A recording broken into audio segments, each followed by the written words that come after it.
that lends me into the next thing that I want to go over, and just here on the agenda for GSI focus, we talk about problem resolution and attention to detail, communication. Obviously, that is an issue that we need to address and we need to improve upon. The other thing I have on here is being active and engaged with the guests. Okay, and I have a question for you guys. Being active and engaged, what does that mean to you? What would be an example of being active and engaged with a guest? Full attention. Acknowledging that they're here and glad they're here. And something I had the blessing of is I used to work for Town Park, which is a private vendor who did bell and valet services for major hotels here in Nashville.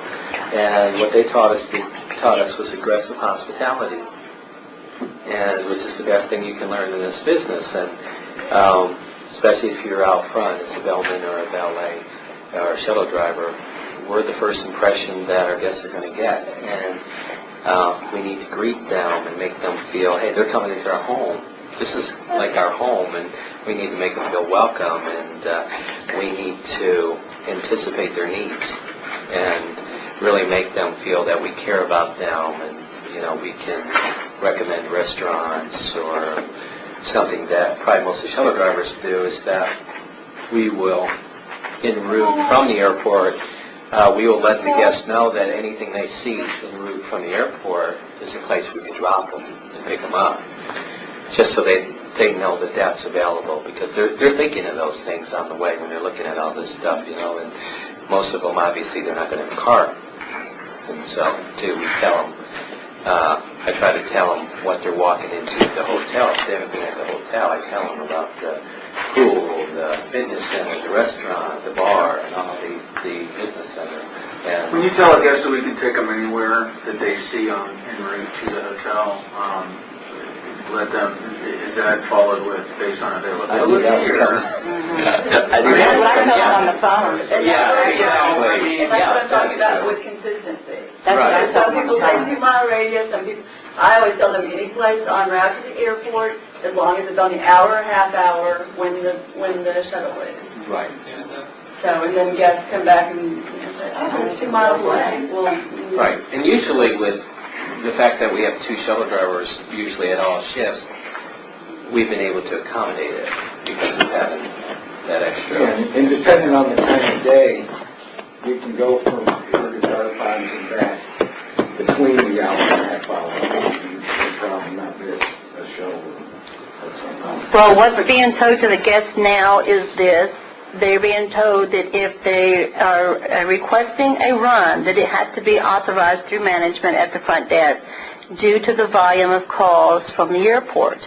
And they should be, over that so that we can stay on our runs and everything being on time. Because if you decide to do that, and they may take longer to get here or longer to come down to that shuttle, then that's going to throw the whole thing off, and management needs to be over that. Well, the decision is always MOD. That's right. Regardless of, but here's the funny thing is that you got the committee one thing is setting Rachel and Ashley and Christian to be bad guys. Well, actually, not to be disrespectful. Do you see where I'm going at with that? Mr. Mark, hey, welcome. Music City. Anything you see in hot to the hotel, I'll be more than happy to take you. Blah, blah, blah. Mr. Mark checks in his room. Mr. Mark makes a few phone calls, clears a couple emails. An hour later, at the peak of arrivals from the airport, Southwest crew going out, Southwest crew coming in, Mr. Mark comes down. Hey, Jim, how about taking me over to Darfon? I got to let my manager know. Well, wait a minute, you told me there wasn't going to be an issue. And all of a sudden, it's like, well, no, because we've got all this going on. Hey, well, what kind of operation do you run? Do you see what I'm saying? I mean, let me just say this, and I may not be very popular for this, to say this with the bellmen, or the drivers. Guys, you're going to get plenty of opportunities to take guests when we have time to do it, but don't run a transportation business on the side at the expense of the hotel. A couple extra bucks, I'm telling you that right now. And I'm not saying anybody's guilty. I'm not saying anybody has committed any crime. All I'm saying is that we are an airport hotel. Our primary responsibility is getting guests to the airport and getting guests from the airport to the hotel. Would you agree? Yes. Okay. Yes. Now, we also have another primary responsibility because we have a 3-year contract with this little group called Southwest Airlines to pick them up within a certain amount of time when they land at the airport and also get them to the airport within a certain amount of time in their flight. So that's the other primary responsibility. Outside of that, it's what we can do. Yes. I mean, I have to say that I have a tremendous amount of empathy for Dolly and Tasha and anybody else who supported PBX, because those guests get on the phone and they're irate, and we got somebody that's on an unauthorized way down to Darfons or going downtown, because what? And let me tell you, that's what we call flow-through management. It's not taking responsibility for your actions. You got to follow it up with, we can go ahead and accommodate it based on availability. You may have to wait a little bit, or we can go immediately. You have to follow that up. Were you going to say something?